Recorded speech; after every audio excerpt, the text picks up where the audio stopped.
Hello, my name is Mr. Wilke. We're learning statistics. So we've been talking about surveys, sampling. Today we're going to talk about observational studies versus experiments, what the difference is, how to set them up. So let's learn what everything means. So first,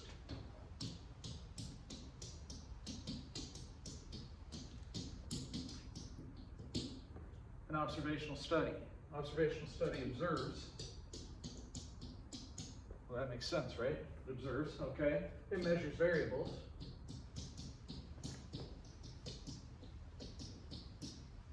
But does not attempt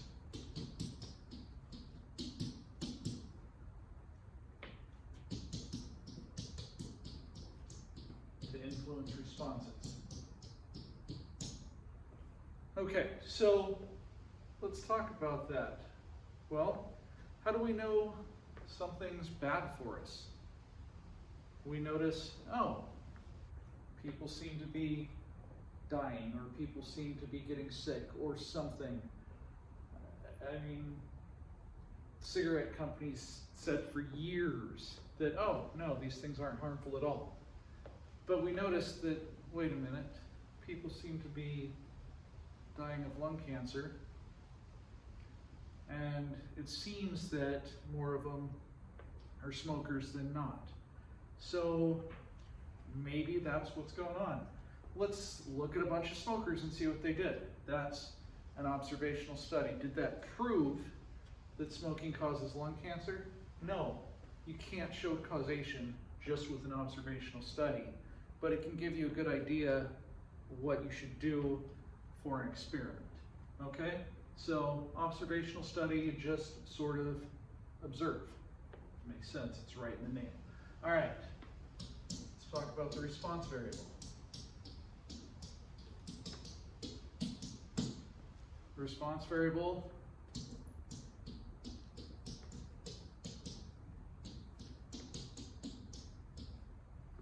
measures the outcome. The explanatory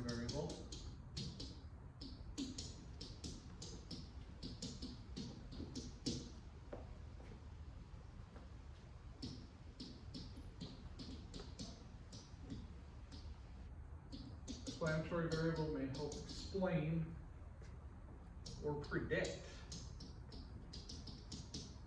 Explain or predict changes in the response variable.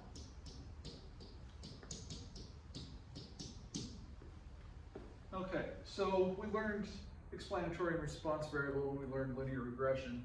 Remember, this was x, this was y. Explanatory is x because explanatory has an x in it. Response is y because response doesn't have an x in it. Okay? All right, so this is the independent variable. This is the dependent variable. This measures the outcome. This may explain or predict changes. So if we're looking at smoking and cancer, the explanatory variable would be smoking. The cancer would be the response variable. Okay, now let's talk about confounding. Okay, confounding occurs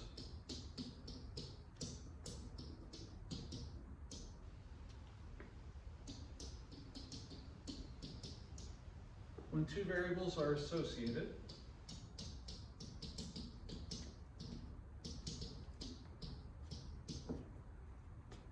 in a way their effects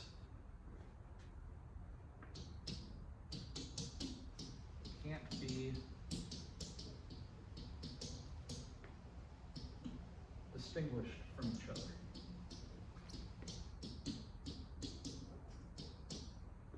Now, does that make sense? So two variables are associated in a way their effects can't be distinguished from each other. Now, with cancer, is cancer hereditary? I mean, it can be, right? They always ask, does cancer run in your family?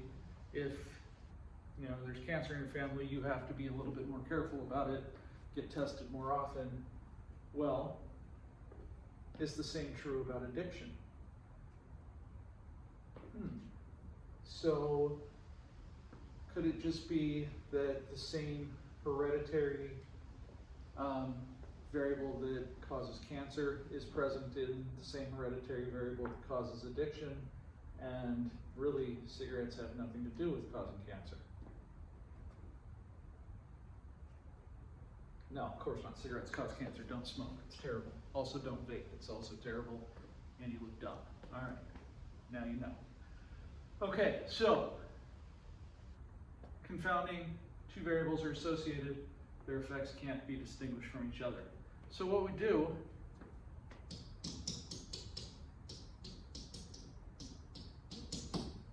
is what's called an experiment. Okay? You can't show causation with an observational study, but an experiment will give you good evidence for causation, or can give you good evidence for causation. All right? So with an experiment,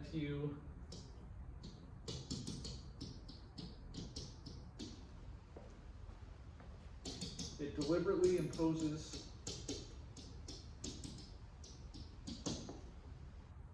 a treatment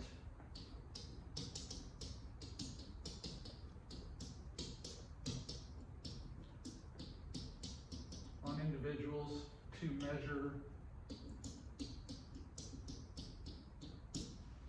responses. Okay? Experiment deliberately imposes treatment on individuals to measure responses. Make sense? All right, so if I'm checking to see, do cigarettes cause cancer? Well, I'm going to have to make some people smoke and make some people not smoke. Fun, right? No. Get in the non-smoking group. Okay. If I wanted to test, what's going on in the world now? They're trying to come up with a vaccine, right? For COVID. Now, an experiment would be, well, let's give some people the vaccine, some people not the vaccine, see who's more likely to get it. Okay? Well, that's a good way to test, does our vaccine work? All right, so let's talk about the placebo. A treatment with no active ingredient. All right, so let's say I claim I can cure the common cold. There's no cure for the common cold, right? And yet, Mr. Wilke says, I can cure it. I give you a pill. I say, take this once a day for 2 weeks, and your cold will be gone. You try it, and it works. Did Mr. Wilke cure the common cold? Well, I don't know. Now, let's think about this. You take a pill for 2 weeks. Someone else with a cold takes a placebo for 2 weeks. What's going to happen? Well, both of you are going to get cured. Your cold's not going to last 2 weeks, right?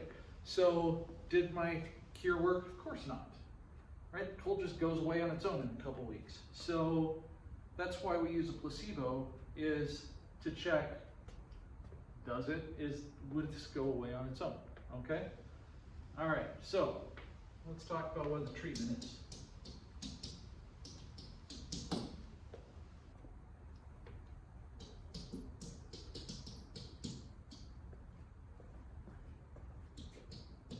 Treatment is the specific values of the explanatory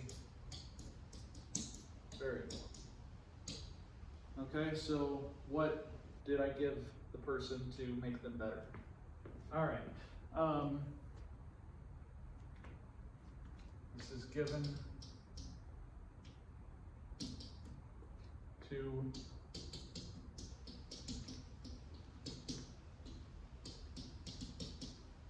the experimental units, which is whatever we're testing on. If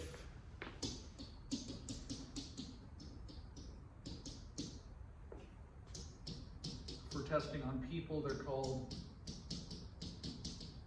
subjects. Apparently people don't like to be called units. All right, so treatment.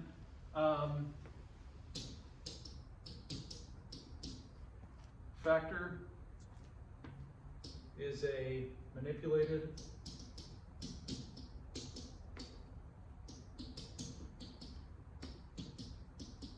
explanatory variable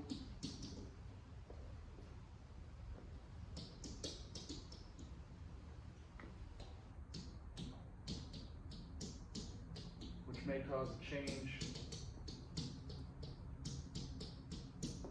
in the response. The different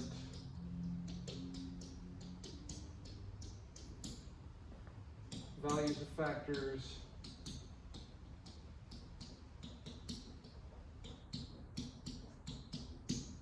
are called levels. Okay, so if I'm giving a vaccine, I might say, well, let's see how it works with this much, and this much, because maybe it works, but you need a certain amount. Maybe too much causes too many side effects. You want to make sure you get the factors right, but you also want to get the levels right, okay? So this is why we like to do experiments with lots of people, so we can, see, is there a difference? Okay, so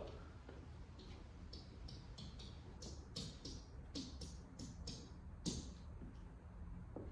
talk about the control group. The control group is the group that gets the placebo, right? This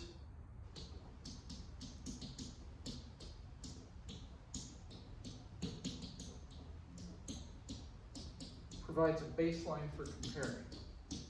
So like I said, if I give my drug to cure the common cold, you take the placebo, well, both people get better in the same amount of time. The control group says, well, hey, look, it works the same as the treatment group. It didn't really work, did it? Okay? If you take a drug to quit smoking, okay? Do some people quit smoking whether they take a drug or not? Sure, sure. This could be called the placebo effect, right? The best way to quit smoking is to just not smoke anymore, right? If the drug helps you not smoke anymore, great. If it helps you better than anything else, then the drug works. If it helps you the same, then that's the placebo effect causing people to quit. It's not really working, is it? Okay? Some subjects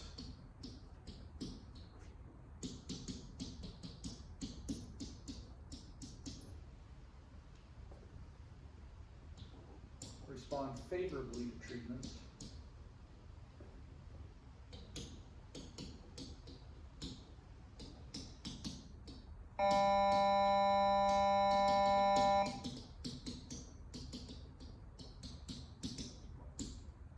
Even if it's inactive, okay?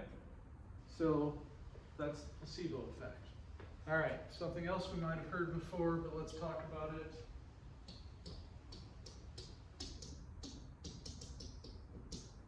Double blind. We learned that before, probably, okay?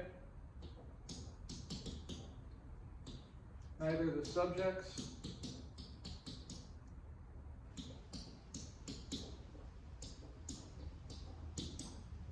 nor the people interacting with them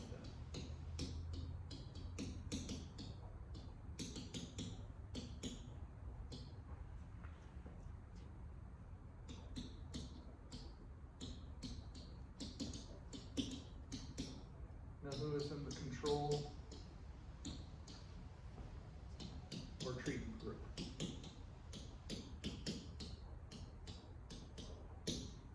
Okay, now it makes sense for the people who are getting it to not know that they're in the placebo group or the control group. But why the people interacting with them? Well, that may work as part of the placebo effect as well. If you are working with people that are terminal and you're testing out a new drug, you still have to use a control group, okay? Which means there's a good chance you're gonna lose half of the people that you're studying. If you're interacting with them, you don't wanna know who they are, and you don't want to act any differently around them because that may change things. All right, if it's single blind, then one of these knows but the other doesn't. Okay, so let's talk about one more thing.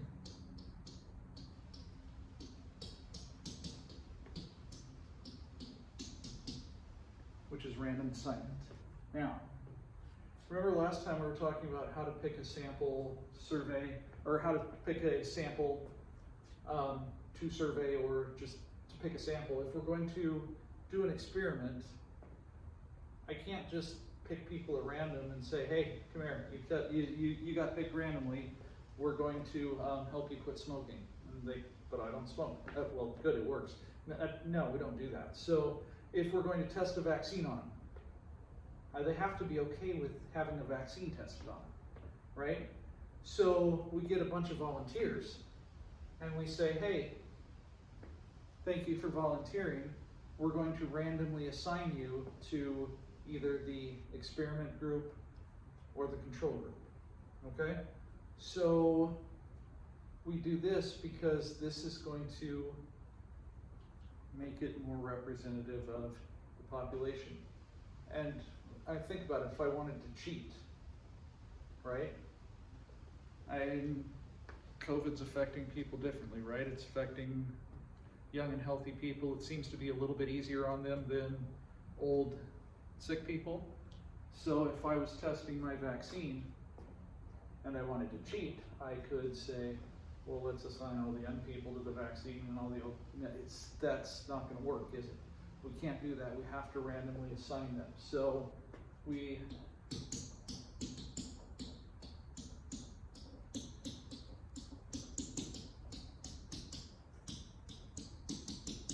assign our experimental units to treatment or control group using chance.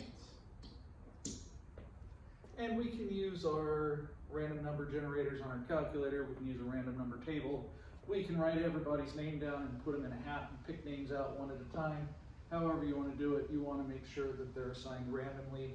That way you get two groups that look more or less the same, because that's how random assignment works. Okay? All right, so that's it for today. Does anybody have any questions about anything? If you have any questions, feel free to type them in the YouTube comments. Maybe I'll come back and answer them. If you have any questions for me in class, I'm definitely here to answer them right now. So let's talk about those right now. All right, well, thank you guys for listening.